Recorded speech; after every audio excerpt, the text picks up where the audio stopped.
सबैलाई अभिवादन छ। नेपाल सरकारले चाहिँ करदाता प्रोत्साहन कार्यक्रम 2083 कार्यान्वयनमा ल्याएको छ।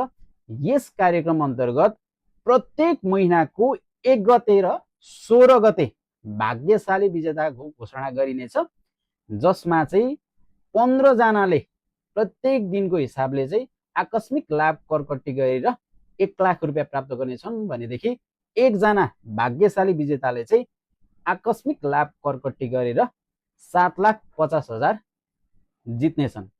अब यस कार्यक्रममा सम्मिलित हुनका लागि आवश्यक पर्ने कुराहरू चाहिँ के हुन् भन्ने कुरामा चाहिँ सिम्पल छ। 100 भन्दा धेरैको सामान खरिद गरेको हुनु पर्यो र खरिद गरेको विक्रेता चाहिँ पान वा भ्याटमा दर्ता भएको हुनु पर्यो। त्यसै गरेर अनलाइन थ्रु पेमेन्ट गरेको छ भने, डिजिटल पेमेन्ट गरेको छ भने, मोबाइल वा debit card credit card through payment गरेको छ भने चाहिँ यस कार्यक्रममा डाइरेक्ट पार्टिसिपेट हुन्छ भनेदेखि क्यास थ्रु पेमेन्ट गरेको छ भने चाहिँ price.ird.gov.np मा गएर चाहिँ त्यो बिलको भ्याट बिल अथवा पान बिलको चाहिँ विवरण दर्ता गर्नु पर्यो र व्यक्तिगत विवरण पनि त्यहाँनेरि दर्ता गर्नुपर्ने हुन्छ। अनि मात्रै यस कार्यक्रममा सहभागी हुन पाउनेछन्।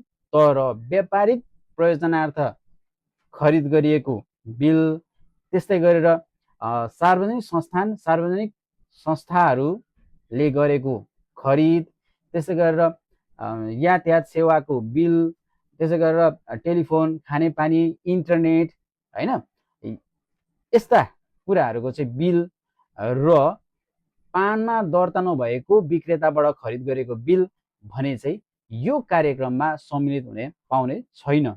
यदि पुरस्कार जितेको खण्डमा विजेतालाई मोबाइल नम्बर र इमेल मार्फत जानकारी प्राप्त हुनेछ भनेदेखि विजेताले 15 दिनभित्रमा नजिकको आन्तरिक राजस्व कार्यालयमा सम्पर्क गर्नुपर्ने छ र त्यहाँनेरि आफ्नो फर्म भर्नुपर्ने छ।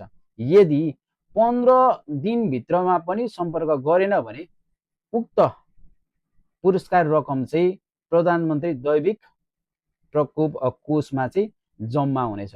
तर यस कार्यक्रम अन्तर्गत चाहिँ मलाई व्यक्तिगत रूपमा लागेको यस कार्यक्रममा सहभागी हुने इच्छा जाग्दा जाग्दै पनि वित्तीय रूपमा जो साक्षर छैनन् त्यो व्यक्तिहरूले चाहिँ यस कार्यक्रममा चाहिँ इच्छा भइ पनि सहभागी हुन नसक्ने अथवा बावधान देखिन्छ। किनभनेदेखि अनलाइन थ्रु पेमेन्ट गर्न उनीहरू जान्दैनन् र अब क्यास थ्रु पेमेन्ट गर्दा पनि प्राप्त बिललाई चाहिँ अनलाइन थ्रु नै त्यो चाहिँ फर्म भर्नुपर्ने भएको कारणले गर्दा चाहिँ त्यहाँनिर चाहिँ वित्तीय रूपमा साक्षर जो छैन त्यसलाई चाहिँ अलिकति